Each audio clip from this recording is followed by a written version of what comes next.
Denise, oh my God, did you ever hit us over the head with this one? I mean, my God, what was it about this story that you thought, you know what? I am going to finally direct a movie. I just loved the intensity of this film and the challenging situations that these two women were put into, and I loved that they were two strong, dynamic women that were just thrust into this really crazy, tough situation and how they dealt with each other. And I loved that Tessa, the Katherine Heigl character, the villain of the piece, is so complex and so interesting, and I have a lot of compassion for her.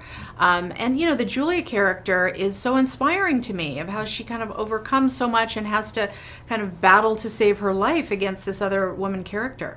Katherine, I don't know how she managed to stay in that psycho bitch mode the entire time.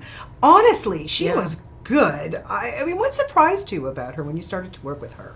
I'd worked with Katherine before on Life as We Know It, and I saw what a great actress she was and how much technique and skills she had. And I knew she could do this, and she has that kind of commanding presence and perfect beauty. And she was like a Hitchcock blonde to me.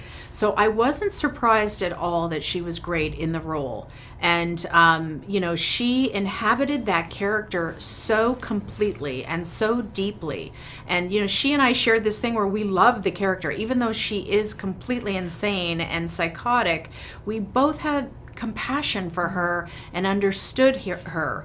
And, I think she brings so much dimension to the role as well. Yeah, no kidding. And then her, knockout, drag-out fight with Rosario. Yeah. I mean, how did you know the two of them were going to play off each other so well? You never know with chemistry, You never know with chemistry, but I knew that I needed two women that were equals. And that's what I loved about Rosario, is she's very warm and open and very feminine, but I knew how strong she was, And I wanted to have this kind of reverse mano where you didn't know which woman was going to win in the end, and you felt like that they were equitable partners in a weird way.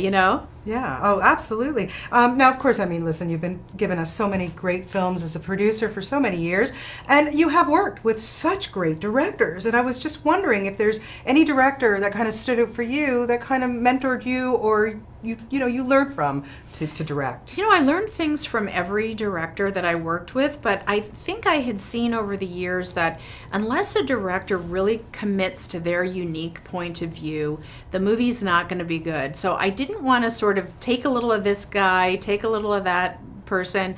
I wanted to really be my own authentic self as a director and bring my point of view as a woman, as someone who has experienced my experiences, and make it my own. And, that's what was really so fun about it for me. Yeah, you were mentioning off camera just before we were starting that you love Chicago. What is it about that city that you love, and what's a good memory for you from Chicago? I love Chicago. I've shot there a couple of times. I was there recently. I shot years ago part of Message in a Bottle. And I just love the kind of the vivacity of the city, especially in the summer with all the jazz clubs and the outdoor cafes and the lake. And I love the architecture, and the people are so nice and open and full of life. And I just love that city. Yeah, it's fun. It's good when the weather's good. Then, no problem. Yeah. Well, so is the bug bit. We're going to see more directing from you? Yes, I'm starting another film in September. I'm going to be shooting a female action movie. I can't wait. Look forward to it. Yeah, Thank congratulations on this, and thanks for scaring the heck out of me.